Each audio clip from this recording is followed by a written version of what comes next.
Mark എടുത്തിരിക്കുന്നത്. എന്തെങ്കിലും musical competition ഉണ്ടോ? അതെ അച്ഛാ, ഒരു കോമ്പറ്റീഷനാ. എപ്പോഴാണ്? 5-6 മാസത്തിനുള്ളിൽ.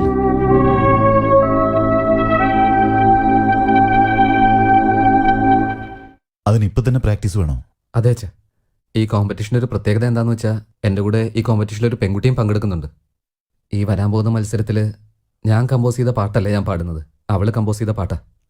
അതെന്താ? ഇതുവരെ എൻ്റെ പാട്ടിൽ ദുഃഖം, വിരക്തി, ഏകാന്തത ഇതൊക്കെ മാത്രമേ ഉണ്ടായിരുന്നുള്ളൂ. പക്ഷെ അവളുടെ പാട്ടിൽ ആനന്ദം, സന്തോഷം ഇതെല്ലാം ഉണ്ട്. അതുകൊണ്ട് അവൾ എഴുതുന്ന പാട്ട് പാടാൻ തീരുമാനിച്ചത്.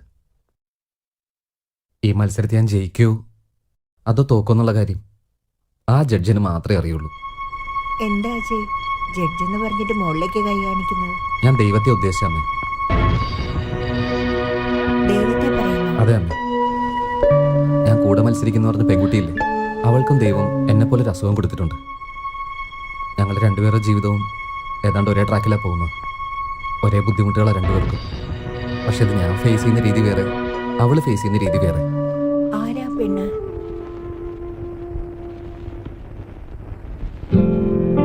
അവളുടെ പേര് അഞ്ജലി എന്നാ. നല്ല പെൺകുട്ടി. ആഹാ, ശ്രുതി കറക്റ്റ് ആണല്ലോ. പെർഫെക്റ്റ് ട്യൂണിങ് അമ്മ. യുനോ, ഇതുവരെ അവൾക്ക് അങ്ങനെ ഒരു അസുഖമുള്ള കാര്യം വേറെ ആർക്കും അറിയില്ല. അവളാണെങ്കിൽ എപ്പോഴും സന്തോഷിച്ച് ചിരിച്ചുകൊണ്ടിരിക്കുന്ന ആളാ. She's full of life. ഇങ്ങനൊരു അസുഖമാണെന്നുള്ള ചിന്ത പോലും അവൾക്കുണ്ടെന്ന് തോന്നുന്നില്ല. അവൾ എന്നെ പോലെ അല്ല. ഞാനും സങ്കടപ്പെട്ടിരുന്ന് ചുറ്റുമുള്ള എല്ലാവരെയും സങ്കടത്തിലാക്കും. ഇത് പക്ഷെ അങ്ങനെ അല്ലാതെ ജീവിക്കണമെന്നൊരു ആഗ്രഹം വന്നിട്ടുണ്ട്. പുതിയൊരു പ്രതീക്ഷ വന്നിട്ടുണ്ട്. അജയ്, ഒറ്റ ദിവസം കൊണ്ട് നിനക്ക് ഇത്രയും മാറ്റോ? അതെ അച്ഛാ, ഞാൻ മാറാൻ പോവാ. അവളെപ്പോലെ സന്തോഷമായിട്ട് ധൈര്യമായിട്ടിരിക്കാൻ പോവാ. അവൾ കാണിച്ചിരുന്ന വഴിയിലൂടെ നടക്കാൻ പോവാ. അവളുടെ പേര് അഞ്ജലി. നല്ല പെൺകുട്ടിയാ. She's full of life.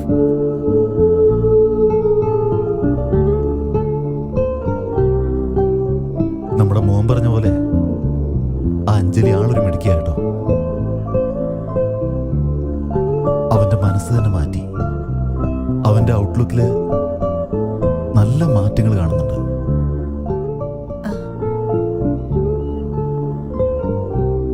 എന്താ ആലോചിക്കുന്നത്? ഒന്നുമില്ല, നമ്മുടെ അജയെ പറ്റിയാ. പറ. അജയ് അഞ്ജലിയെ മനസ്സിൽ സ്നേഹിക്കുക. അവർ രണ്ടുപേരും ഒരുമിച്ചാകണമെന്ന് ദൈവം തീരുമാനിച്ചാ അതങ്ങനെ നടന്നേ തീരൂ. ഇപ്പോഴാണ് അവർക്ക് ജീവിതത്തിലെ സന്തോഷം എന്താണെന്ന് അറിയാൻ തുടങ്ങിയിട്ടുണ്ടാവുക. എനിക്കെന്തോ അവരെ ഏറ്റവും വേഗം ഒരുമിച്ചാക്കണമെന്ന് തോന്നുകയാണ്. കുറച്ചു നാളെ ജീവിക്കുമെങ്കിലും ഉള്ള കാലത്തെ സന്തോഷം അവരൊന്നു ചേർന്ന് അനുഭവിക്കട്ടെ. എന്താ പറയുന്നേ?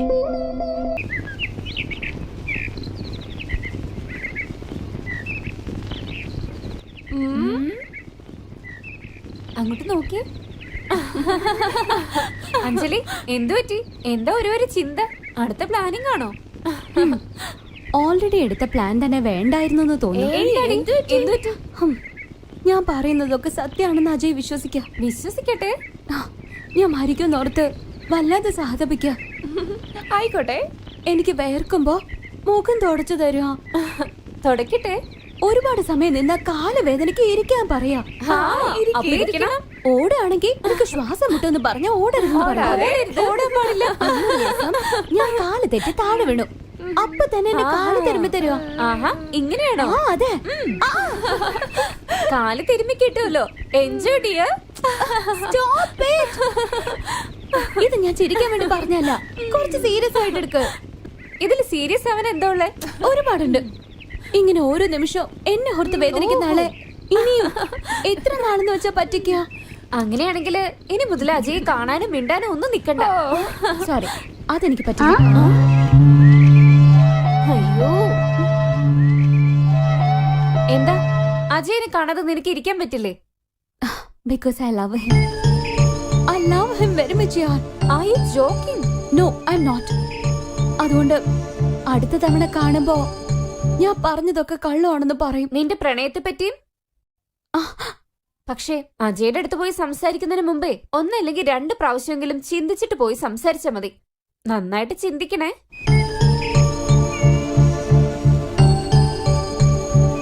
ഞാൻ 1-2 തവണ നല്ലോണം ആലോചിച്ചു. എന്തിനെ പറ്റി ആലോചിച്ചത്? ഞാൻ വിചാരിക്കുന്ന കാര്യം നടന്നാ എല്ലാം നല്ല പോലെ ആയിത്തീരും. നീ ആദ്യം ഒന്ന് ഇരിക്കേ. കാര്യം എന്താണെന്ന് പറ. ആദ്യം അഞ്ജലിയുടെ വീട്ടിൽ പോവാം. അവളുടെ അച്ഛനെയും അമ്മയും കാണാം. അജയുടെ അച്ഛനായിട്ടല്ല, ഒരു ഡോക്ടറായി പോയിട്ട് ആ പെൺകുട്ടിയുടെ എല്ലാ ഡീറ്റെയിൽസും എടുക്കാം. എന്ത് ഡീറ്റെയിൽസ്? അവളുടെ രോഗം എത്ര സീരിയസ് ആണ്, കല്യാണം കഴിച്ചാൽ അവൾക്കൊരു കുഞ്ഞുണ്ടാവാൻ പറ്റുമോ? അതെ, ഒരു ഡോക്ടറായിട്ട് ചെന്നാൽ അവളുടെ എല്ലാ ഡീറ്റെയിൽസ് എടുക്കാൻ പറ്റും എന്നാണ് എനിക്ക് തോന്നുന്നത്. ഇതുകൊണ്ട് എന്ത് കാര്യം നീ പറയുന്നത്? എന്താ ഈ പറയുന്നേ? എല്ലാം നല്ല പോലെ നടക്കുമെന്നേ. ഈശ്വരൻ സഹായിച്ച് അവരെ രണ്ടുപേരും ഒരുമിച്ചാക്കാൻ കഴിഞ്ഞാൽ ഒരാൾക്ക് മറ്റൊരാൾ തുണയായിട്ടിരിക്കില്ലേ? നമ്മൾ മാത്രം തീരുമാനിച്ചാൽ മതിയോ? ഇതിനെക്കുറിച്ച് അജയോട് സംസാരിക്കണ്ടേ? പറയണം, തീർച്ചയായിട്ടും പറയണം. അതിനു മുന്നേ അഞ്ജലിയെ പറ്റിയുള്ള എല്ലാ വിവരങ്ങളും അറിയണ്ടേ?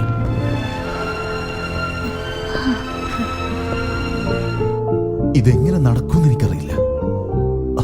കുറച്ചു നാൾ മുമ്പ് വരെ അജയുടെ കല്യാണത്തെ പറ്റി ആലോചിക്കാൻ പോലും പറ്റിയിരുന്നില്ല.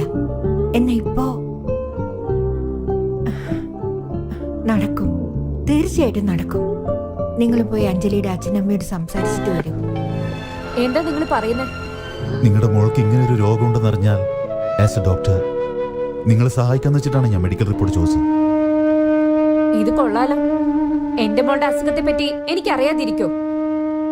എല്ലാം അറിഞ്ഞിട്ട് തന്നെ ഞാൻ ഇങ്ങോട്ട് വന്നത്. എന്ത് വിഷയം അറിഞ്ഞെന്നാ? ഇവിടെ എന്ത് കാര്യത്തെ കുറിച്ചാണ് സംസാരിച്ചോണ്ടിരിക്കുന്നത്? ഇതാണ് അഞ്ജലിയുടെ അച്ഛൻ. Hello, hello, I'm doctor Chandrashekhar. I see. Please be seated. Doctor, നിങ്ങൾ എന്തിനെ കുറിച്ചാണ് പറഞ്ഞു വരുന്നത്? അദ്ദേഹം പറയാൻ പോകുന്ന കാര്യം കേട്ടാലേ നിങ്ങൾ തലയിറങ്ങി വീഴും. ഇവിടെ നോക്ക് ഡോക്ടർ, അഞ്ജലി എന്റെ മോള്. അവളുടെ ഹെൽത്തിനെ പറ്റി എനിക്ക് നന്നായിട്ട് അറിയാം. അവക്ക് ഇതുവരെ യാതൊരുവിധ അസുഖവും ഇല്ല. She's perfectly healthy. ഇവിടെ എന്തൊക്കെയാ നടക്കുന്നത് എന്നോടൊന്ന് പറഞ്ഞാൽ കൊള്ളായിരുന്നു. വേറെന്താ? നിങ്ങളുടെ മോള് കോളേജിൽ ഏതെങ്കിലും വിഷയത്തിൽ തോറ്റിട്ടുണ്ടോ? ഇല്ലെങ്കിൽ ക്ലാസ് കട്ട് ചെയ്ത് അറ്റൻഡൻസ് വാങ്ങാൻ വേണ്ടി എനിക്ക് വയ്യ, ഞാൻ ചത്തുപോകും, എനിക്ക് ബ്രെയിൻ ട്യൂമർ, അങ്ങനെ എന്തെങ്കിലും നുണ പറഞ്ഞ് പറ്റിച്ചിട്ടുണ്ടാവും. എന്ത്? അഞ്ജലിക്ക് ബ്രെയിൻ ട്യൂമറാണ് അവൾ കള്ളം പറഞ്ഞു? നിങ്ങളോട് രണ്ടുപേരോടും ഞാൻ പല പ്രാവശ്യം പറഞ്ഞിട്ടുള്ളതാ. നിങ്ങളും നിങ്ങളുടെ മോളും രണ്ടുപേരും കണക്കാ. അറിയാവുന്നവരോടും അറിയാത്തവരോടും ഇങ്ങനെ നുണയൊക്കെ പറഞ്ഞ് ഡ്രാമ ചെയ്യുന്നതിനോട് എനിക്കൊട്ടും താല്പര്യമില്ല. ഇപ്പൊ എന്തു പറ്റിയെന്ന് കണ്ടില്ലേ? പാവം ഡോക്ടർ, അഞ്ജലി പറയുന്നൊക്കെ കേട്ട് വിശ്വസിച്ചിട്ട് അവളെ സഹായിക്കാൻ വേണ്ടി ഇങ്ങോട്ടേക്ക് വീടും തേടി വന്നിരിക്കുക. ഇവരോട് ഞാൻ എന്താ പറയണ്ടേ?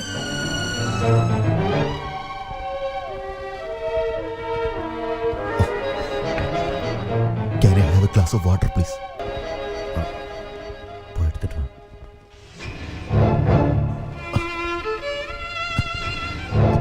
ഇതെല്ലാം ഒരു തമാശയായിരുന്നു. A joke?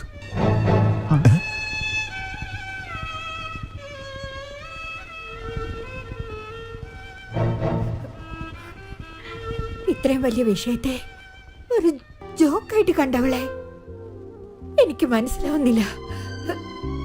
അവൾ എന്തിനെങ്കിലും ചെയ്തു, എന്തിനെങ്കിലും ചെയ്തു. നീ ടെൻഷൻ അടിക്കാതെ രാജി. അവള് കൊച്ചുകുട്ടിയല്ലേ, എന്തോ തമാശക്ക് വേണ്ടി ചെയ്തതാ. എന്റെ മകന്റെ ജീവിതം അവൾക്ക് തമാശയോ? അവൾ എന്താ വിചാരിച്ചേക്കുന്നേ? രാജി, നമ്മുടെ മോന്റെ അവസ്ഥ അറിയാണ്ട് അവള് ചെയ്തു പോയതല്ലേ.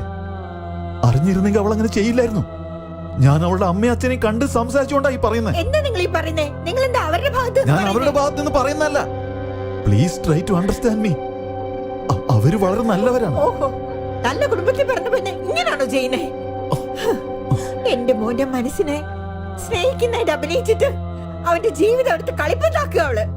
നിങ്ങൾ നോക്കിക്കോ, അവളെ ഒരു പാഠം പഠിപ്പിക്കാതെ വിടില്ല ഞാൻ. രാജി, പ്ലീസ് കൺട്രോൾ യുവർ സെൽഫ്. എങ്ങനെ എങ്ങനെ എന്നെ കൊണ്ട് പറ്റും? ഇനി 5-6 മാസമേ ഉള്ളൂ. എന്റെ മോൻ മരിക്കുമെന്നോർത്ത് ഞാൻ ഓരോ നിമിഷവും മരിച്ചോണ്ടിരിക്കുക.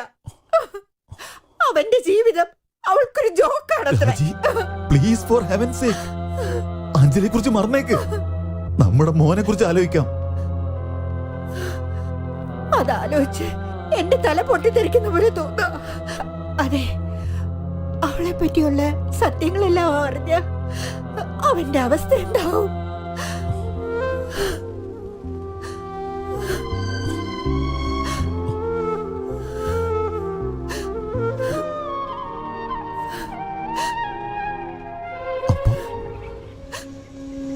അപ്പൊ നമ്മളിനി എന്ത് ചെയ്യും രാജി? ഓ ഗോഡ്,